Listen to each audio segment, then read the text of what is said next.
अस्सलाम वालेकुम दोस्तों, मैं हूं आसिफ इकबाल और आप देख रहे हैं Asif Iqbal TV YouTube channel. दोस्तों, आज की वीडियो में मैं आपको पबजी गेम के बारे में एक लेटेस्ट अपडेट दूंगा।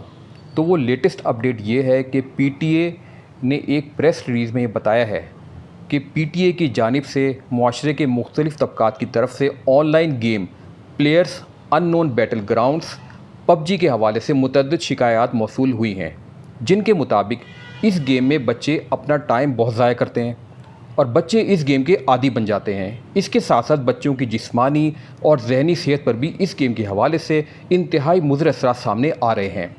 इसलिए पीटीए ने पबजी गेम पर आर्जी तौर पर पाबंदी लगाने का फ़ैसला कर लिया है। यहाँ मैं आपके साथ पीटीए की प्रेस रिलीज़ का एक स्क्रीनशॉट भी शेयर कर रहा हूँ, जिसमें आप पढ़ सकते हैं कि पीटीए ने इस गेम के हवाले से आवाम की जानिब से आरा की तलबी का भी फ़ैसला किया है। इस सिलसिले में आप पीटीए को इस ईमेल पर अपनी राय फराहम कर सकते हैं। असल में दोस्तों, बात यह है कि बच्चों ने अपनी तालीम पर तवज्जो देनी बिल्कुल छोड़ दी है। जो बच्चे तालीम में सबसे आगे होते थे वो इस गेम की वजह से तालीम में सबसे पीछे रह गए हैं। पबजी गेम की वजह से बच्चों में शिद्दत पसंदी बढ़ती जा रही है और इस गेम की वजह से बच्चों में तन्हा रहने का रुझान बढ़ता जा रहा है।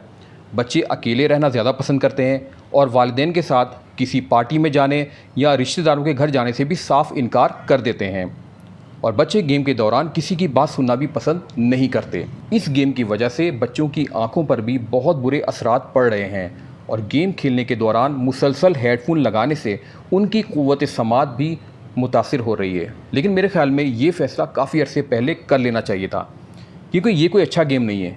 इस गेम से बच्चे सिर्फ़ और सिर्फ शिद्दत पसंदी ही सीख रहे हैं और बच्चों की सेहत दिन रात इस गेम को खेलने की वजह से ख़राब हो चुकी है। बच्चों की आंखें भी कमज़ोर हो चुकी हैं और कई बच्चों को चश्मे भी लग चुके हैं। इसलिए पबजी गेम पर हमेशा के लिए मुस्तकिल पाबंदी लगा देनी चाहिए। तो दोस्तों, अब तक की वीडियो में इतना ही। जैसे ही पबजी के बारे में कोई लेटेस्ट अपडेट आएगी तो मैं आपके साथ ज़रूर शेयर करूँगा। Thanks for watching.